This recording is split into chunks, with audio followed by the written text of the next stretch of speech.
Homiladorlar uchun zararli mahsulotlar. Tibbiyotda ayollar uchun eng mas'uliyatli vaqt sifatida homiladorlik vaqti hisoblanadi. Nega bundayligini albatta bilasiz. Shuni hisobga olib biz ham bugun shu davr xususida bir ko'rsatmoqchi bo'ldik va homiladorlar uchun zararli mahsulotlar nomli videoni yozishga qaror qildik. Bu maqolamiz nafaqat homiladorlik vaqtidagi ayollarga, balki yosh qiz va kelinlarga ham foydali. Chunki sizni buyuk kunlar kutmoqda. Boshladik. Qaysi mahsulotlarni miya talab qilsa-da, siz eringizdan talab qilmasligingiz kerak. Baliq. Tarkibida ko'p miqdorda simob bo'lgan baliq turlarini yemaslikka harakat qiling.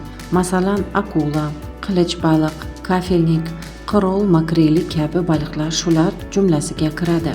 Chunki ular tarkibidagi simob organizmdagi kalsiy, magniy va xmelar shakllanishi uchun zarur bo'lgan elementlar bilan o'rin almashishi mumkin. Agar juda yegingiz kelsa, mayda okean baliqlarini xavfsiz mahsulotlar hisoblanadi. Pishloqlar. Yumshoq pishloqlarni iste'mol qilmaslik tavsiya etiladi. Masalan, feta, brie, kamamber, rokfor va boshqa mog'orli pishloqlar.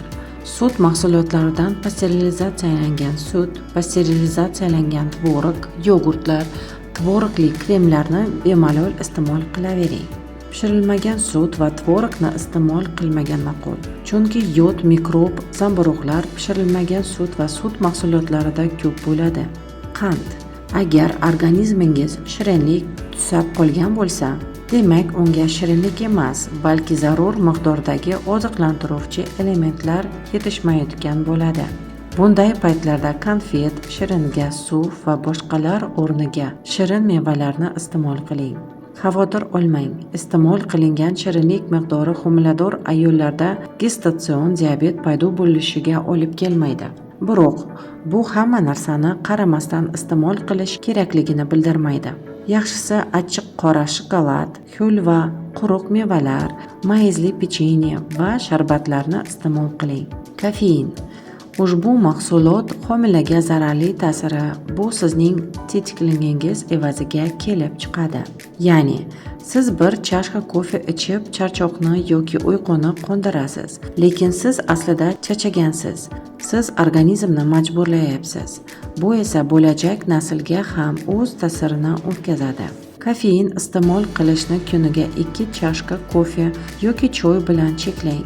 Eng yaxshisi esa tarkibida kofein moddasi bor ichimliklardan umuman voz keching. E'tibor bering. Ko'k va qora choyda kofega nisbatan kofein ko'proq.